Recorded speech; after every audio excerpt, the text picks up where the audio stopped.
6 steps of install replace needle. 1. You need to understand these components before installing needle. 2. Loosen the needle clamp screw by the counterclockwise. Remove the needle on the machine. 3. Find the flat surface of the machine needle. 4. The flat surface of the needle faces the screw. Insert into the pinhole. Remember not free your hand until the needle. Insert the top of the pinhole. 5. Tighten the screw clockwise.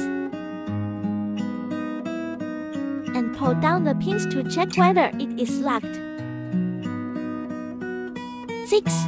Check whether the needle is in place.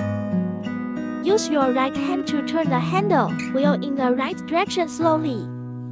If the needle does not hit the bottom of the collar plate, it proves that it is installed.